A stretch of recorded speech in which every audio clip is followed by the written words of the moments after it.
Okay, everyone settle in. Today, we're doing something a little different. Maybe something that'll give you a few chills. We're not doing a formal deep dive analysis this time. Instead, we're just going to tell you some stories. These are some really unsettling accounts, experiences shared by listeners, and even a staff member from a popular Thai storytelling channel. The source material presents them as real personal encounters, things that people genuinely experience that don't have easy explanations. Focusing on the spooky, the mysterious, the things that really unsettled them. Exactly. And the idea is to just walk through these accounts as they were shared. Yeah, we'll pull out the key details, what people said they saw, what they felt. And we'll look at any patterns or connections the source itself points out. It's about understanding their experience, why these moments stuck with them, why they felt compelled to share them, and why they can be, quite terrifying for the people involved. Absolutely. And it's really important to remember, like you said, the nature of these stories. Definitely. They're presented as very subjective, personal experiences in the source material. So our role here is just to recount them faithfully. We focus on what they said happened, how they reacted, and crucially, what explanations or theories were actually offered within the source material itself. We're exploring their reported reality. Right. Let's just jump in then. The first story, this one takes us to Chonburi. It involves a salesman. He was on a work trip. He was testing tools, needed to be really focused, But then, bam, he gets hit with this awful allergic reaction. Stinging eyes, itching all over, runny nose, super dizzy. He had to stop. Yeah, he found a doctor, got diagnosed with hives, probably from some chemical exposure, got a shot for it. Then the doctor warned him, right? Said the shot would cause pretty strong drowsiness. He pushed through his next appointment, but afterwards, back in the car, that drowsiness just slammed into him. He knew driving wasn't safe. So he starts looking for a place to just pull over and catch a quick nap. He spots what looks like this empty, airy lot. There's a big tree, lots of shade. Seemed perfect, safe enough. Looked ideal. So he pulls in, parks, reclines the seat, and the medication just knocks him out. But the nap wasn't, totally peaceful. After a while, he sort of drifts into this semi-aware state. Right, and he starts hearing things. Yeah, sounds outside the car, footsteps, like people walking around him, even whispers. It felt like he was suddenly in a really busy place. But when he managed to crack his eyes open a tiny bit... Nothing. No one there. Just him, alone in the car. The drowsiness was too strong, though. Pulled him back under for another hour or so. Okay, so then he properly wakes up later. Yeah. Second time waking up, the drowsiness is gone. He feels much better. Ready to go. He pulls out of the lot, back onto the main road. And that's when he sees it. Just a little ways down, totally visible from the road now. Gravestones. The empty lot he'd chosen. It was actually an old, probably abandoned Chinese burial ground. Huong shong, I call it. Yeah. He hadn't seen the graves when he pulled in, just the open space. Wow. Okay, so that's unsettling enough, but the story and the source doesn't end there. Not at all. The very next day, he wakes up, and something is seriously wrong with his left leg. The pain, the source describes it as excruciating, like the leg felt weak, almost like it was gone. He could barely stand or walk. That's sudden. Did he go back to the doctor? He did. Medical doctor diagnosed muscle inflammation, gave him medication. But here's the thing the source emphasizes. The medicine did nothing. No relief. The pain just stayed day after day. So what did he do? Well, getting desperate, he turned to traditional healing. Found a masseuse, a king ping bite. But as she worked on his leg, she apparently felt something wasn't right. Said she couldn't fix it, but recommended her own teacher, her master, and taught Kondkan. Okay, so a traditional master. What happened then? This master performed a ritual. Involved applying oil to his leg, chanting. The source gets really specific here. It describes this intense, almost unbearable pain as the oil went on, like tiny needles piercing his leg, even his body. It says he felt something moving inside him, like struggling against it. He apparently thrashed around so much they had to hold him down. Whoa. That sounds intense. Very. And then, suddenly, he felt something. Release. Specifically from his leg. And the source claims immediately the pain was just gone. Vanished. His leg felt light, totally normal again. Just like that? Just like that, according to the account. And the master's explanation, as reported in the source, she said he'd gone to a bad place. That he'd likely stepped on ground where someone had died. Like, stepped on someone's resting place, basically. Essentially. And this, she claimed, caused a spirit to latch onto his leg. She suggested his condition at the time, sick, drowsy, maybe his mind and body were weak. Yeah, gas made him vulnerable to it. It's pretty striking how the source draws that direct line, isn't it? From the nap in the burial ground to the sudden leg problem and then the instant cure from the ritual. That detail about the pain just stopping, that's powerful in the telling. Definitely a key element of that account. Okay, so from a physical issue, possibly tied to a place. Let's move to our second story.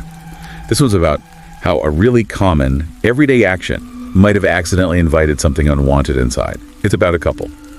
They lived together at the boyfriend's motorcycle repair shop, and they had 4 cats they adored. Part of the family, basically. Totally. And the routine was simple. Let the cats out during the day to roam around the shop area. Then, at night, call them back in. And the girlfriend usually did the calling. Yeah, she'd just stand at the door and use these really general calls, like, come inside. In Thai, it was like, hey. It was like, to paraphrase, no, and that boat, can you come at any? Just a general summons every evening. Okay, simple enough. Until one night. It's late, maybe 2 a.m. The boyfriend wakes up, needs the bathroom. He doesn't flip on the main shop light, just uses his phone screen for a bit of light, stumbling through the dark shop. Right, dim light. And as he gets near the stairs, he sees something. Sitting under the stairs, sort of tucked back where they stored stuff, it was a woman. Oh, wow. What did she look like? The source describes what he saw. Her face was covered in red blood. Her eyes looked sunken in. And she slowly tilted her head, looking right up at him through the gap between the stair treads. Yikes. In the phone light. That's terrifying. Absolutely. He freaked out instantly, yelled, scrambles for the main light switch, and the account says the second the bright lights came on, she was gone. Just vanished. Wow. Okay, so they talked about it. Yeah, the next day. And the boyfriend had this theory. This is what the source presents. He thought maybe the girlfriend's general calls just yelling, come inside, might have accidentally invited some wandering spirit. I was just passing by. Like an open invitation to anything listening. Exactly. And there's this interesting detail mentioned. The shop didn't have a spirit house. Apparently the previous owner didn't want one built, supposedly so their spirit could come back easily after death. But the boyfriend's theory suggests that might have left the place open to other visitors too? Potentially, yeah. And what's kind of fascinating, or maybe creepy, is the source notes that after this big scare, the couple sort of got used to weird things happening. Right. The Thai phrase was like, oh God. They just got accustomed to it. They got used to it. But what about visitors? Well, that was different. The source includes this story about a friend who stopped by once when the couple wasn't home. The friend saw lights on inside, saw a woman walking around. So he thought they were back. Yeah, he called the girlfriend like, hey, I see you're home. And she was like, no, that's not me. We're not there. Chilling. So did this change how they called the cats? It did, according to the source. The girlfriend stopped the general come inside calls altogether. Instead, she started calling each cat specifically by name. Golden bag, come in. Silver bag, you come inside now. Specifying who is being called. Exactly. The source really highlights that idea being specific might be important to avoid attracting, the wrong kind of attention. The original storyteller even mentioned another case where someone calling friends home accidentally had spirits follow them instead. Interesting. A small change, but maybe a significant one in their view. Okay, so our third story. This one shifts to a really mundane chore, hanging laundry outside after dark, becoming something terrifying. This account comes from someone named First, and it happened about 19 years ago at his family's old house. Laundry at night? Already sounds a bit spooky. Right, so the house was small. The laundry area, the Nonania Vatican, was out back, behind the kitchen. And right next to it was this fenced-off area, but it was basically jungle, just wild forest. Okay, so close to nature, undeveloped space. Exactly. It's about 8 p.m., dark outside, and his mom asks him to go hang the wet laundry. He really didn't want to. Admits he was scared of the dark back there. But, mom asked, so he went, planned to be quick. He was just gathering the clothes on hangers inside. Getting ready to go out. Yeah. And as he's doing that, the whole atmosphere just changes suddenly. The source describes this cool wind blowing through. And then, the really creepy part, the usual sound of insects, the buzzing and chirping. It's a stalk. Can't try to call that authority to stalk on that silence. Total Unsettling quiet. He said he got instant goosebumps. I would too. That sudden silence is always unnerving. For sure. Then, out of the corner of his eye, he sees something on the clothesline outside. A thin white cloth. Just sort of waving. At first he thinks, oh, maybe mom already hung some stuff out. Okay, rational explanation first. Right. But then he sees it move again, slowly, sort of ducking behind other clothes already hanging there. Okay, getting stranger. Yeah, his unease is building. So he consciously looks up directly at the clothesline to figure out what's going on. And what he sees, according to the source, it just freezes him. What was it? It looked like a young woman. The description is stark. Her hair was covering her face. She was wearing this pale, faded white dress.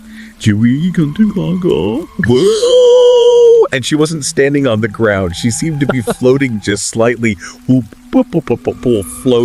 Floating. And her neck was tilted, like at a weird, unnatural angle.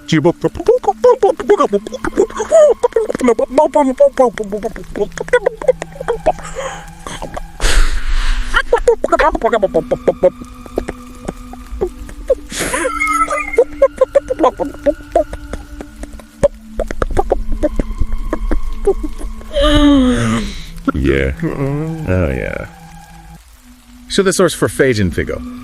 He just watched if she slowly floated past him along the clothesline. Oh my god. Okay, how did he react? Pure terror.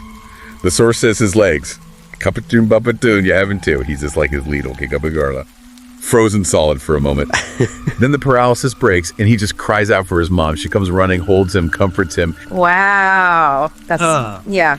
Did it have a lasting effect? Hugely, according to the account. He was absolutely terrified to go into that back area at night after that. A fear that apparently stuck with him until he was much older.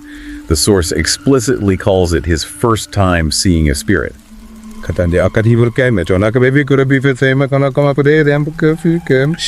first ghost sighting, and the storyteller connected to this too. Yeah, interestingly, the person sharing this story added their own little note. Said they were also scared of hanging clothes at night at their old house. Theirs was near a starfruit tree. And something happened there too. Apparently, their father and uncle had some weird experience there.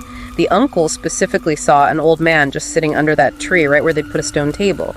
So that personal bit kind of reinforces the theme in the source, because these ordinary spots, especially near wild areas, can sometimes be sites of really unsettling encounters.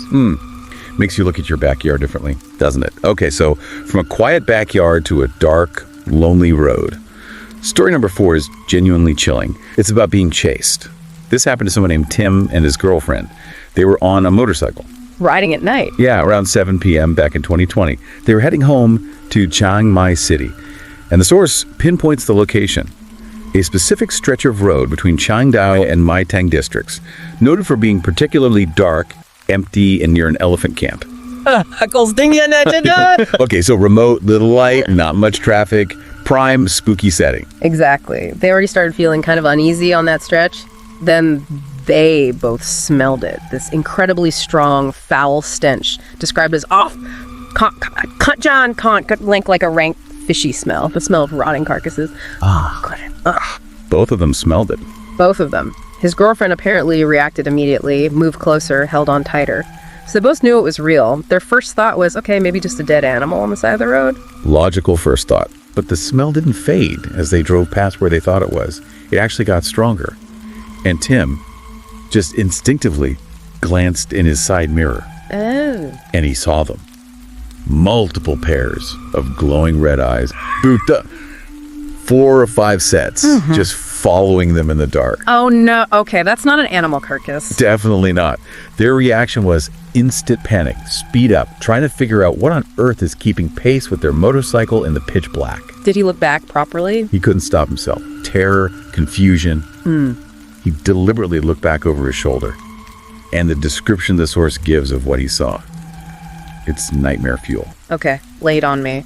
Creatures that look like very old people. 70, 82, but they were running on all fours, somewhat of four, using their hands on the road like animal. Yeah, and they were incredibly thin, like just skin and bones. Their skin was totally black and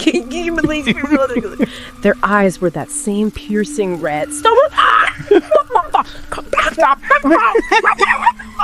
And they had these super long tongues.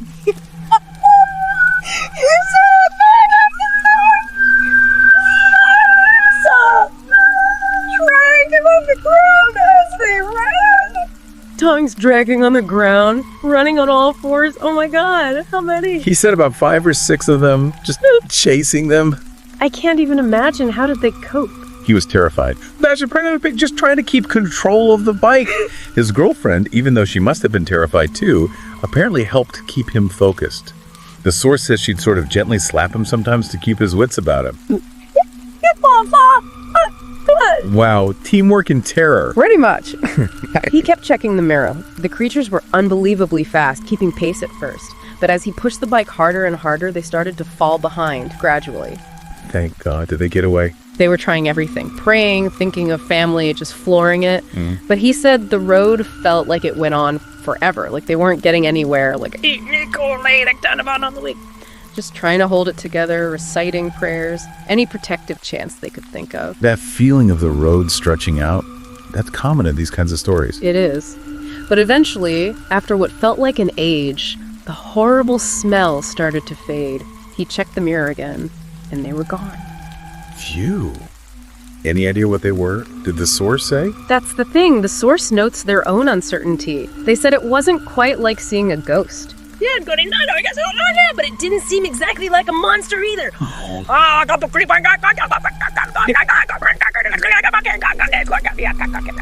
But something in between or something else entirely. Scary and terrifying running things.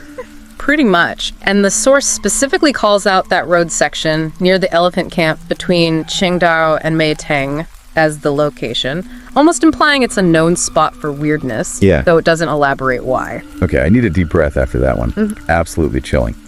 Right, for our final story today, we're heading to a scout camp. Usually a place of fun, right? But this encounter centers on the camp bathroom at night. Another seemingly ordinary place becoming extraordinary. Exactly. This is the story of Nut and her friend Dao. They were at a camp somewhere in southern Thailand. It was a pretty standard camp setup. 3 days, 2 nights, usual activities. Evening campfire ends around 9 p.m. Most kids head off to their tents. But not Nut and her friends. Nope. Nut and her group stayed up later just chatting. And specifically, they were telling ghost stories, setting the mood, you know. Classic campfire activity. Usually ends there, though. Usually. But later on, Dao needed to use the bathroom. Nut, maybe still spooked from the stories, agreed to walk with her. The bathroom building was a bit of a walk from the tents, and they were the only ones going that late. And the lighting. Dim. The source mentions the lights inside were kind of weak. Taka! Definitely added to the creepy vibe. Okay, setting the scene. So, Dao goes into a stall. Nut waits outside, near the sinks, and this big mirror they had there. While she's waiting, she starts to feel uneasy. How so? She keeps caching movement in her peripheral vision, like someone walking back and forth. But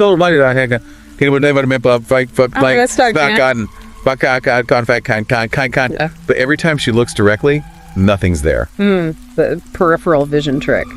Classic spookiness. Right. Then she turns to the mirror, maybe fixing her hair or something, and she sees a reflection, not just hers. There's a woman standing right behind her. Oh, God. What does she look like in the reflection? The description from the source is rough. Her face was just messed up. The tie was like completely impossible to make out any features. Eyes, nose, mouth. You couldn't tell what was what.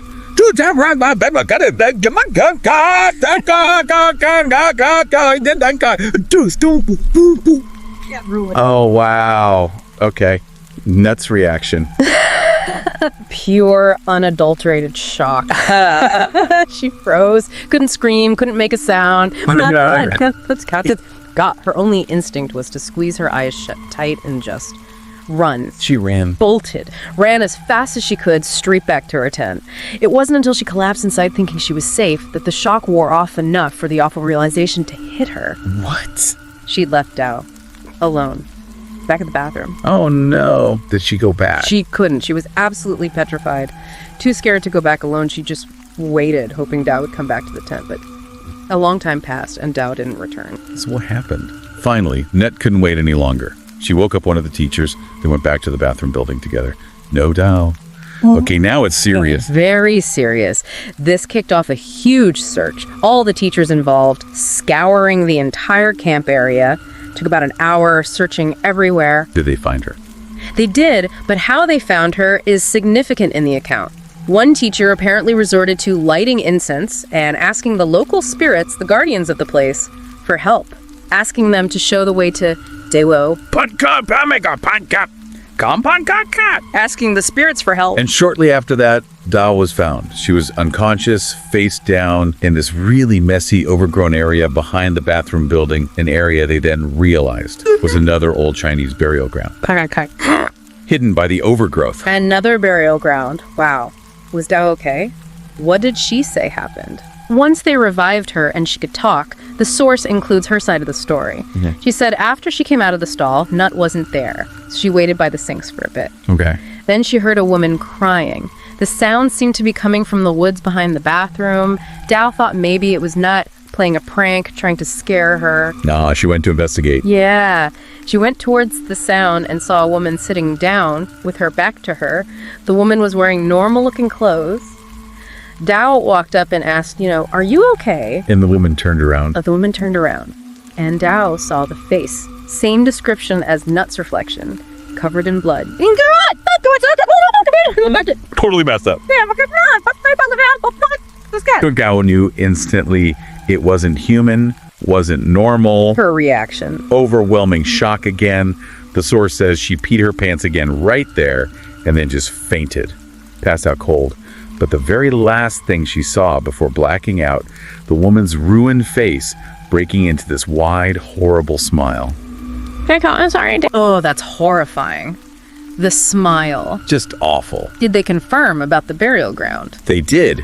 Check the area behind the bathroom in daylight. Yeah. Sure enough, an old, overgrown burial ground. And the source mentions the effect this had on the camp.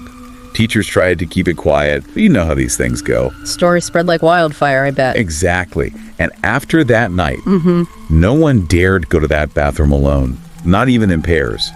The original storyteller sharing this also added a quick personal bit about their own camping trip near water at King Krupkin National Park. Friends reported hearing sounds like people coming out of the water late at night. Just another example, maybe, of unsettling things happening at campsites. Wow. Okay, 5 very different stories, but all deeply unsettling. When you hear them laid out like that, do you see any common threads emerging from these accounts as they're presented in the source? Yeah, you definitely start to see some potential patterns or at least shared elements across these narratives. A lot of them happen at night or in dim light, isolated settings. Right, darkness seems key. And there's often a sense of vulnerability mentioned. Tiredness, like the salesman, being alone, like first hanging laundry or Nut waiting at the bathroom, or being in specific kinds of locations. Locations seem really important. Hugely. Burial grounds pop up twice explicitly. Areas near woods or undeveloped land feature in others. And the motorcycle shop story specifically mentioned the lack of a protective spirit house as a possible factor.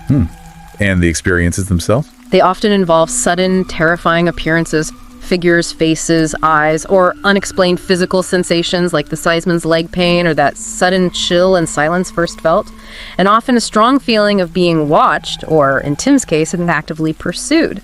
So these stories, as they're told in the source, really seem to emphasize place, don't they? They really do. They suggest, or at least the people experiencing them felt, that certain locations might hold something. Unseen entities, maybe. Interacting with the physical world, or perhaps specifically with people who are vulnerable in some way at that moment. Like the salesman being drowsy. Exactly.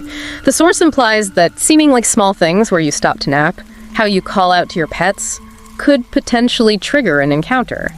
And that idea of a person's state, being tired, sick, having a weak mind, as the source put it, might make them more open or susceptible. It definitely makes you think differently about the places around you, doesn't it?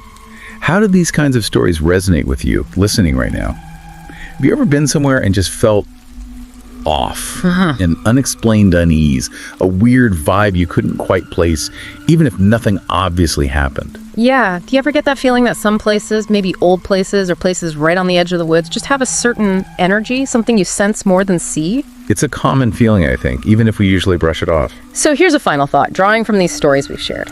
If these experiences are somehow tied to specific places, as the accounts strongly suggest, what might that imply about the history, or maybe even a different layer of reality or energy that could be lingering all around us, mostly unseen, mostly unfelt? That's a deep thought to chew on. What lingers unseen?